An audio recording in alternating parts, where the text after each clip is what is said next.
చెప్పు నారాదన్న ఏమో డౌట్ అనేది చెప్పు. ఈ సీట్ బెల్ట్ మనం వేసుకున్నా కూడా ముందుకు వస్తుంది కదా, దానికి ఏంది రీజన్? అచ్చా, ఇప్పుడు సీట్ బెల్ట్ వేసుకున్నా ఆగకుండా ముందుకు వస్తుంది. సో యాక్సిడెంట్ అయినప్పుడు ఇట్లా ఆపుతుందని అంతే. Okay right. ఇప్పుడు ఆ సీట్ బెల్ట్ వేసుకున్నప్పుడు ఇది అనేది ఏడు దాకా వస్తే ఆడ దాకా ఇట్లా ముందుకు వస్తుంది.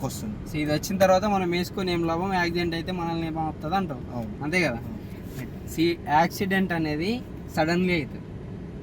ఓకే, యాక్సిడెంట్ అనేది సడన్గా అవుతుంది. మనం పోయి ఒకటేసారి ఎగ్జామ్ పోస్ట్గా గుంజినప్పుడు ఇట్లా మనం ఒకటేసారి పోతాము, ఇట్లా మెల్లే పోతాము, ఒకటేసారి స్పీడ్గా పోతాం. యాక్సిడెంట్ అయినప్పుడు మనం మెల్లే ఎందుకు పోతాం, ఒకటేసారి ఫాస్ట్ వెళ్తాం కదా. సో ఫాస్ట్ వెళ్ళినప్పుడు ఏమవుతుంది అంటే అది లాక్ అవుతుంది. ఇది ఉంది కదా, ఇప్పుడు నువ్వు ఇట్లా స్లోగా అంటున్నావు కాబట్టి ఇక్కడ దాకా వస్తుంది. ఇదే ఒకసారి వచ్చిందా రాలేదు, చూడ ఒకసారి గుంజి చూడు ఇట్లానా,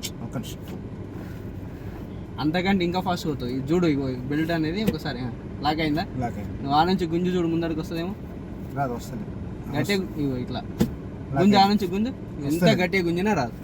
ఈ యాక్సిడెంట్ అయినప్పుడు అనేది మనం స్పీడ్గా పోతాం కాబట్టి ఆ స్పీడ్గా పోయినప్పుడు లాక్ అవుతుంది, సడన్గా ఆటోమేటిక్ లాక్ అవుతుంది. ఇది అనేది ఇట్లా స్పీడ్గా వస్తే లాక్ అవుతుంది, ఇట్లా మెల్లగా వస్తే వస్తుంది. ఓకేనా, అర్థమైందా? ఒకటేసారి ఫాస్ట్గా పోతే లాక్ అవుతుంది, మెల్లగా వస్తే లాక్ అవుతుంది. రైట్, అర్థమైంది కదా. సో ఖచ్చితంగా సీట్ బెల్ట్ వేసుకొని నడిపించాలా, వేసుకోకుండా అస్సలు నడిపేద్దాం డ్రైవర్. ఓకేనా, రైట్.